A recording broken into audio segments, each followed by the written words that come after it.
Hey everyone, welcome back to the All Things Private Practice podcast. I'm here joined today with Dr. Angela Koivula. Koivula, did I say that correctly? I'm so sorry. I should ask. Koivula. That's all right. PhD, she, they is a licensed psychologist with over 15 years experience in the field of mental health, serving individuals, couples, and groups, as well as active and retired military personnel and wellness industries. She has also served as an adjunct instructor at the University of Florida. Personally, she is a Black and queer individual on a journey to be her most authentic self in everything she does. Her roots originate in Kansas City, Missouri, and is a lifelong diehard Kansas City Chiefs fan. Welcome to the show. I am excited to have you. I find it interesting. Like, you don't have to read the Kansas City part if you don't want to, if it pains you. All of a sudden, we become the team that people hate. That's what happens when you start to do well and you do well consistently. I don't know what that is. Being from New York and not a baseball fan, but obviously Yankee success, I can understand it for sure. And hating Tom Brady and the Patriots so much can also understand it. But anyway, right. I digress. We hated Tom Brady for years, and now all of a sudden we're putting Mahomes in the category of Tom Brady. So we'll deal with it. You take what we can get. Yeah. So today's topic is going to be an interesting one for everyone listening. Angela and I met at a conference in Alaska, and we were kind of talking about what are we going to talk about on the podcast? And I know that you are shifting some things in your career right now, and we can talk about that a little bit. But you mentioned something that felt really interesting to me, which was really focusing on the money piece of becoming a helper and how nuanced and complex the topic of money is, and how it can really impact how we move through this career and impact our decisions on how we proceed in our career path. So tell me a little bit about why this topic feels really important for you, and some of the thoughts that you have around that. Yeah, I appreciate the kind of fluidness, because I think for the last couple years, money has been really at the center of everything that I do. So why don't I just talk about that? Because when I talk to other counselors about money, it brings up so many feelings. And I think for me, when you talk about even I'm in the process of kind of shifting, not so much career focus, but sort of fine tuning, and money is a central factor. I built my private practice really intentionally. I've been in private practice for about 5 years, 6 with some bumps.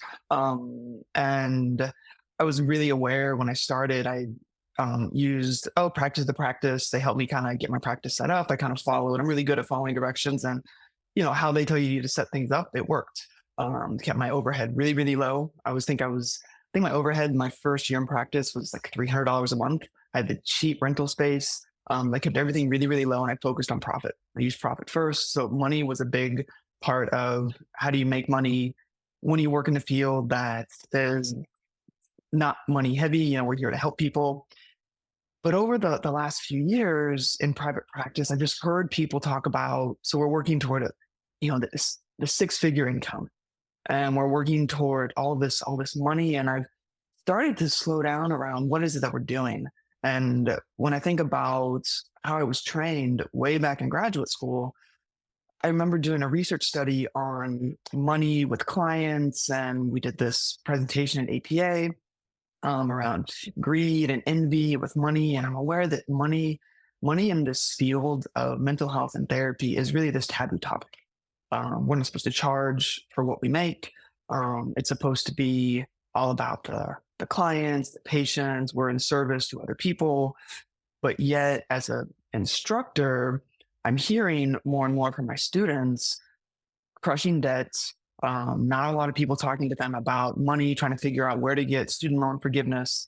So I'm just what are we doing with money? Because I feel like we're losing sight of helping people, focused on how do I get out of debt to do this thing that I want to do, and then how do I make money without, being, kind of a slimy person who's asking to be paid for services, which seems weird. Doctors don't question that.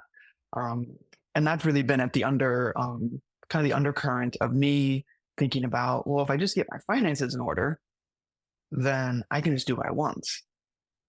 So it's really thinking about the end and where do I want to be? what do I want my life to look like, thinking about retirement, thinking about what do I need to live, and then I work backwards. And that's actually been the most powerful thing within beyond private practice, just my life. So it's really, yeah, it'd be cool to just kind of talk more about that.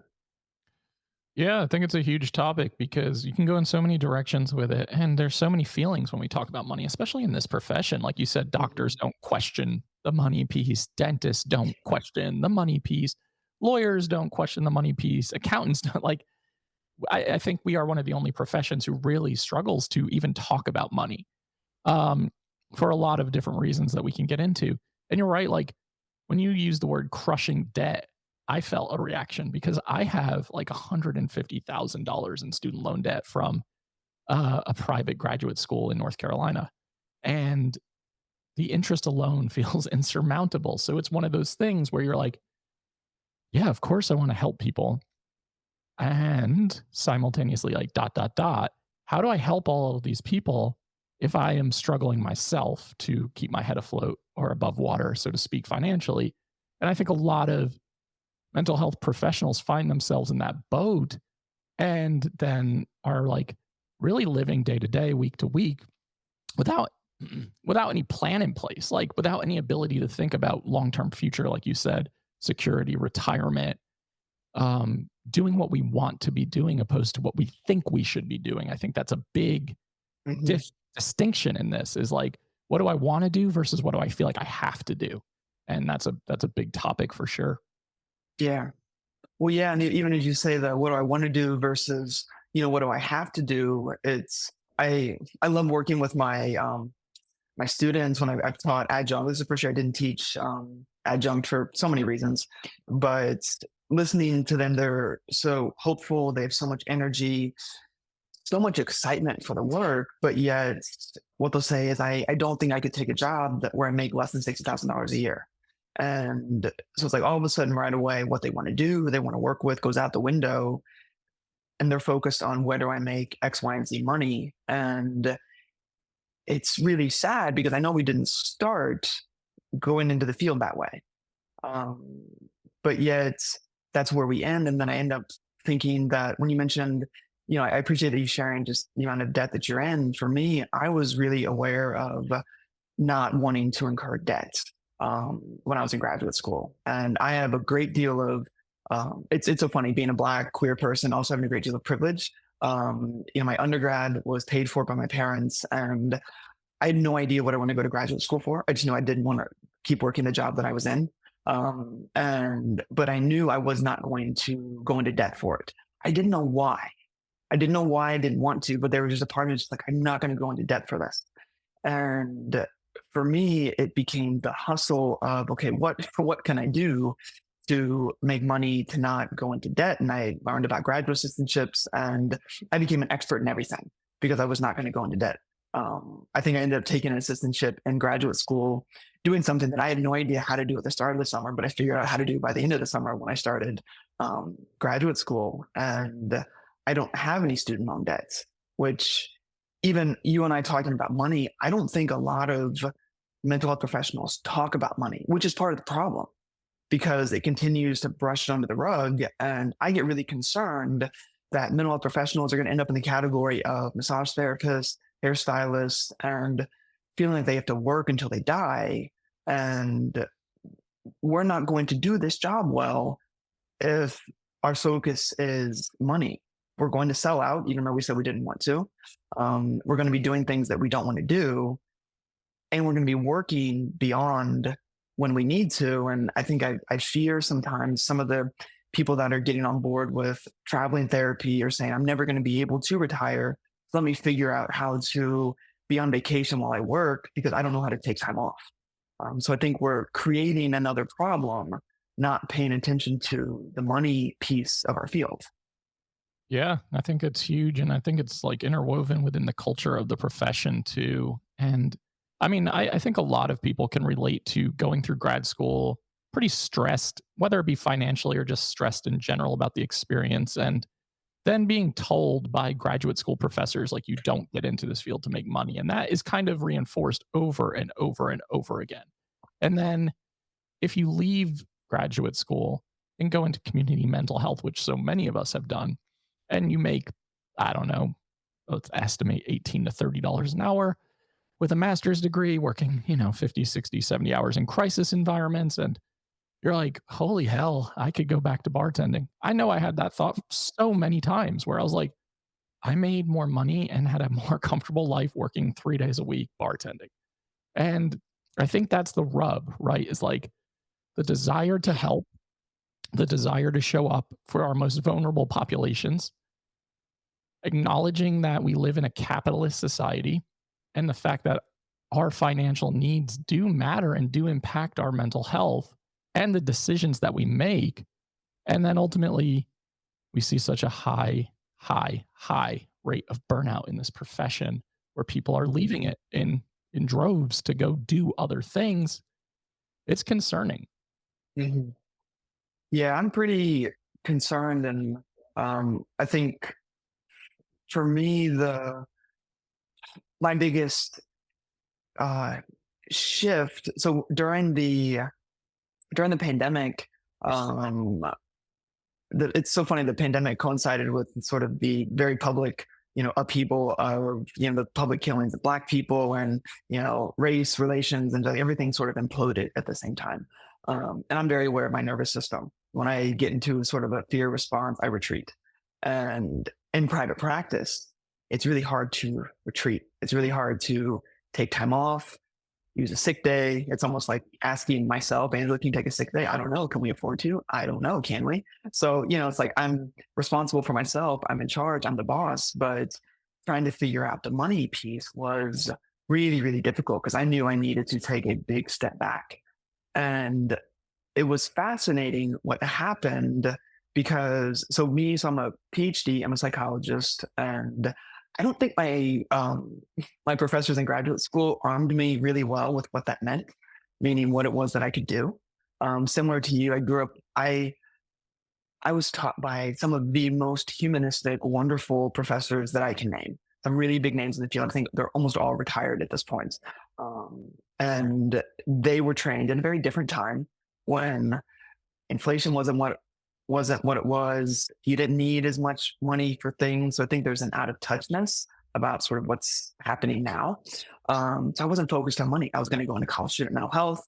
I remember my first job in college student mental health. I think I was making $50,000 a year, which was so much more than what I was making on internship, which is so much more than I was making in graduate school. So it's like, okay, cool. But I remember during the pandemic, I started looking around for other jobs because, again, it's just like I don't think I can maintain my private practice right now, but there's not a quick avenue to get into. And I became aware of contract work within the military system. And I've always been intrigued by the military, always interested. I was 20 years old now, not back in the early 2090s. It would have been a really appealing option for me. Everything from national intel to people of color. There's no way I would have joined the military 20 years ago. Um, but it's a system that I enjoy. So I started looking at some of these contract jobs started popping up, and it's like, oh, you can work in these primary care settings doing not full on mental health focus, but behavioral interventions for people who are struggling with sleep, eating, all these things that we know perpetuate mental health problems. I was like, oh, that sounds pretty cool. And the money is ridiculous. It is ridiculous. Our tax dollars are being spent by the government on the military in a really big way. And as a psychologist, I was like, well, that's an opportunity that I can take advantage of. So it was instantaneous six figures and a job that I really enjoyed. And it just turned everything on its head, that why are all these jobs out here where you can make a great deal of money? One, there's so much gatekeeping, only a certain degree is allowed access to them. And why are graduate schools promoting that you can make money when you graduate by having this skill set and doing X, Y, and Z? So it was all these things. And at the same time, hit six figures, paid off a bunch of debt, put a bunch of money into my bank account. Then I was like, well, so now what do I do? Again, with capitalism, capitalism, hustle, working, we're taught to make money, but we're not told what to do with our life. So for me, it really opened up this really cool thing to be like, let me learn about this. And I spent the last 4 years teaching myself a lot about money, about financial independence. Retirement is not an age, it's just a number. What do I want my life to look like? Knowing that I'm in the, I'm 42, almost 42, and I've got like this 15-year bump where ideally my health is at its peak and it's only going to go downhill from there. So I don't want to wait until I'm 65 when maybe my body's breaking down to be able to do things. So how do I take hold of my life at this point and be prepared for what's coming, kind of forgive myself for any, financial mistakes that I made where I might not be in a position where I want to be, and really take charge right now. And that's been a game changer because I no longer am focused on what I do, what my job is. I just run the numbers everywhere to be like, am I on track for this? Can I afford this? Cool. I can go do this. I can take that speaking engagement. I don't want to spend money or time on that. I can't do that. This matters. It changes everything. Yeah. It sounds like, you know, very thorough and intentional um, processing around this to really plan and to really figure out a way to pursue the life that you want to have in a way that you want to live it. And I think so many people in this field, especially, are just like you said, they don't have a retirement plan. They're thinking about like, I'm going to have to work until I can't work anymore. That feels like my reality. For a lot of people in private practice, they are grinding away constantly. Like clients fall off. I've got to market. I have sick days. Do I take them? I feel bad canceling on my clients because I'm sick and I need to take care of myself, but then that's money that I can't make. So now what do I do? And there are all these internal dilemmas about these moment by moment experiences of being a small business owner that a lot of people don't talk about because, when we see any sort of marketing or promotion of anything, it's always the glamorous side of what the life looks like. But in reality, it's quite challenging, and it can really impact your value system too, to say like, these are the things I value, these are the things I have to do to create the life I want to live, and those don't always feel like they're synchronistic. And I like that you mentioned that a lot of grad school programs don't talk about other opportunities that you could potentially make more of a salary at, because I think if more new grads went into programs or places of employment where they were paid reasonable living wages instead of being paid $20 an hour or whatever the case may be, there would not be that mindset shift of everyone needs to just become a private practice owner. I think there would be a lot more people going into places of employment where there might be additional security in terms of retirement and healthcare and etc., opposed to like, I'm going to feel like a freaking Uber driver for the next 10 years while I piecemeal all of this together. Well, that's funny you mentioned the Uber driver. When I think about all the, private practice folks who also have side hustles, even though private practice often starts as side hustle, it's like we continue the hustle culture. And it, when does it pay off? And um, yeah, that idea of just being like almost stuck without um, a direction, but yet starting out with one, but it's like, now what do I do? Yeah. And even what you said, that's, I think some people are making the best of it and almost saying, well, yeah, it's my choice. I want to go do this other thing. But I think a lot of people want to stay in this field. I think a lot of people really enjoy the work. But when you mention $20 an hour, it's just like, yeah, I think, and I've got teenage kids at home and they make close to that. And grocery store and restaurant work. Yep. And those of us that go to school, advanced degrees with debt, it doesn't really compute. It doesn't make sense. In that situation. And Yeah. I think it's so that's the complication here is like, how does this field progress in a way that ensures that people who are moving into this space are going to also be able to take care of themselves? Because I think it's a field, and I don't want to say in generalization terms, but where we often don't practice what we preach in terms of like taking care of our own needs and our own self-care, our own mental health, etc. And that's a lot of helping professions, not just mental health professionals either. And there's got to be a way for that to shift away from the current structure, because if the current structure is go through grad school, accrued debt, go into a job that pays $20 an hour when costs of living is constantly going up, and that doesn't feel sustainable, so then you have to get a second job doing something else in the evenings or on the weekends, etc. That's not a sustainable long-term plan for Mhm. most people, especially with the heaviness of the work that we do. And I Mhm. just I don't know what the answer is. I mean, I know that for-profit uh, college institutions are not the answer, because those create complications in terms of accruing massive amounts of debt. Um, and systemically, I think there's a lot that we're talking about that would really need to shift for this to be something that feels way more sustainable, all encompassing, all around. Mhm. Well, yeah, what you mentioned about private practice not being the answer.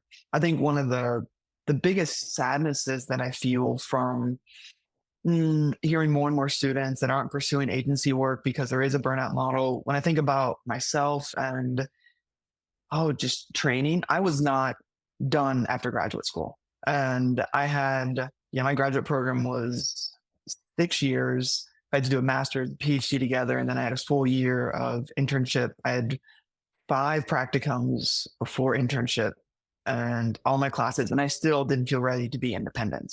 Um, so the transition into a year and a half in college and mental health, continue to work under supervision, um, being able to live on less and knowing how to manage money helped me do that. Not leaving with a great deal of debt. And I think I worry with so many students who are seeing, oh, I can make so much money in private practice. They're skipping over developmentally what could be really useful, what's needed, getting the supports, not feeling like they're completely on their own, because private practice is a fairly lonely field. And it's a big jump to go from being kind of told what to do to having zero direction. Um, and I feel sad for the almost necessity that some students are making the jump to private practice even before licensure. So I really think we're creating a really big problem, but yet there's continued demand for more services. Yeah, I don't think the demand will ever stop, right? So that's another piece of it. So I think as our world continues to crumble in front of our eyes and um, life becomes increasingly more complicated and more stressful, the need for mental health care is never going to go away.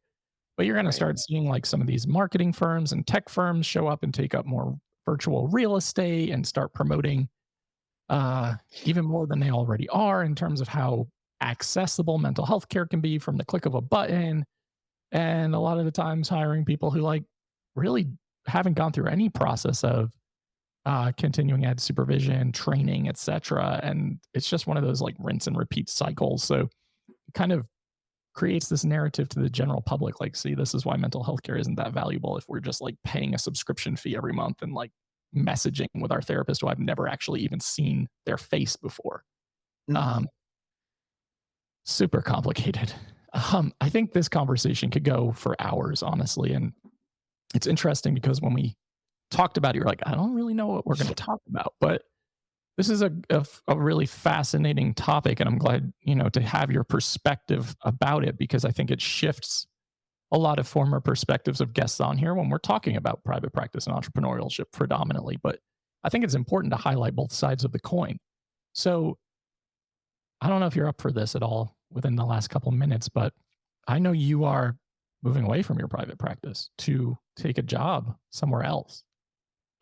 Do you want to talk about that at all and Well, more? it's funny that you mentioned that because it's a straddling both. And I'm in the process of looking at an opportunity with the VA. And so for me, when I think about jobs, so I can do anything that I want. And for me, even though I've had so much experience in the field, I like to keep learning and growing. And to have the ability to do that, working within a primary care setting with the VA will help me do that, helps me pivot in a way that I want to. And for me, I know retirement security, being a queer person married to a woman, queer relationship, all those things matter to me. And so the shift is I want to continue to see the clients that I want Yep. without the pressure to have to only do that. And I want the freedom to live my life. And I think in private practice, all the multiple streams of income, I have maybe 6 streams of income. I'm exhausted by it. And Yep. I'd rather make the same amount of money doing one thing than doing 6 things. And, people talk about passive income, and there's no such thing as passive income. It Hard doesn't to exist. sign on that for sure.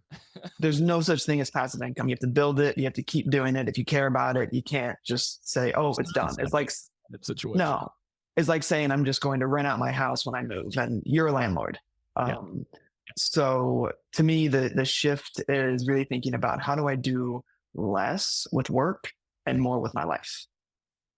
Love that. And that's for me the shift. Like I would encourage every mental health professional, whatever you're doing, get out of debt.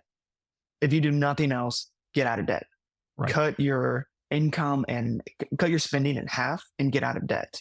Because a 6-figure income, a double 6-figure income, none of that is going to impact your life if you are working for your debt. Yep. Agreed. So that is really where freedom is. And for me, I feel the freedom to choose where do I want to live, what I want to do. And that to me, like tomorrow, I know a lot of people are taking the day off. Tomorrow is Juneteenth. I'm working tomorrow and I'm taking all next week off.